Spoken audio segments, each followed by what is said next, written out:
டெல்லியில் மத்திய உள்துறை அமைச்சர் அமித்ஷாவுடன் அதிமுக பொதுச் செயலாளர் இபிஎஸ் சந்திப்பு தொடர்பான அண்மை செய்தியை பார்த்து வருகிறோம்.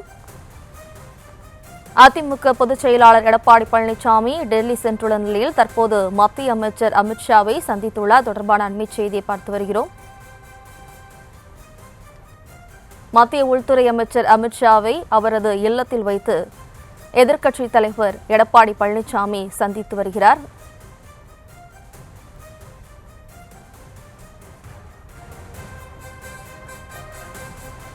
அதிமுக பொதுச் செயலாளர் எடப்பாடி பழனிசாமி டெல்லி சென்றுள்ள நிலையில் மத்திய அமைச்சர் அமித்ஷா உள்ளிட்ட பாஜகவின் சில முக்கிய தலைவர்களை சந்திக்க எடப்பாடி பழனிசாமி திட்டமிட்டிருந்த நிலையில் தற்போது மத்திய அமைச்சர் அமித்ஷாவை அவர் நேரில் சந்தித்துள்ளார். தொடர்பான அண்மை செய்தியை பார்த்து வருகிறோம். கூடுதல் விவரங்களோடு நமது செய்தியாளர் ராஜேஷ் இணைகிறார். வணக்கம் ராஜேஷ், கூடுதல் விவரம்.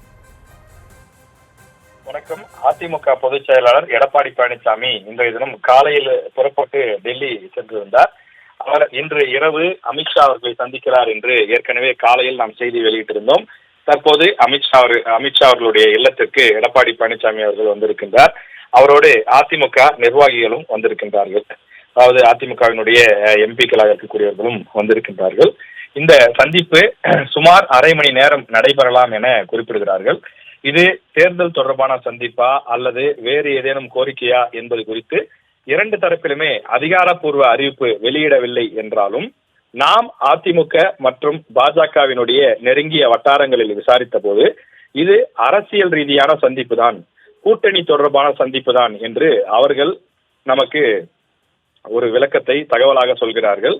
அதாவது அதிமுக வரக்கூடிய அந்த சட்டமன்ற தேர்தலுக்காக தயாராகி வரக்கூடிய நிலையில் கடந்த சில செய்தியாளர் சந்திப்புகளில் அதிமுக பொதுச் செயலாளர் எடப்பாடி பழனிசாமி திமுகவை வீழ்த்துவதற்காக நாங்கள் யாருடன் வேண்டுமானாலும் கூட்டணி வைக்க தயாராக இருக்கிறோம் என்று தன்னுடைய பேச்சிலே தன்னுடைய அந்த கொள்கையை மாற்றி பேசி வரக்கூடிய அந்த விளக்கங்களை தொடர்ச்சியாக நாம் பார்த்து வருகிறோம். அதாவது இதற்கு முன்பு பாஜகவுடன் கூட்டணி இல்லை என்று சொல்லி வந்தாலும் சமீப நாட்களாக ஒரு 15-20 நாட்களாக அந்த பேச்சிலே மாற்றங்கள் ஏற்பட்டிருக்கிறது. எனவே அமித்ஷா அவர்களுடனான சந்திப்புக்கு பிறகு அதிமுக பாஜக கூட்டணி மீண்டும் வலுப்பெறும், மீண்டும் அவர்கள் கூட்டணி வைப்பதற்கான வாய்ப்பு இருக்கிறது.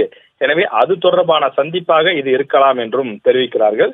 இருந்தாலும் அதிகாரப்பூர்வ அறிவிப்பாக வெளியாகவில்லை என்றாலும் இந்த சந்திப்புக்கு பிறகு எதற்காக சந்தித்தார்கள், என்னென்ன பேசினார்கள் என்பது தொடர்பான விஷயங்கள் நமக்கு கிடைக்க வாய்ப்பு இருக்கிறது. எனவே இந்த சந்திப்பு அரசியல் ரீதியாக ரொம்ப முக்கியத்துவம் வாய்ந்த ஒன்றாக தமிழக அரசியலில் பார்க்கப்படுகிறது.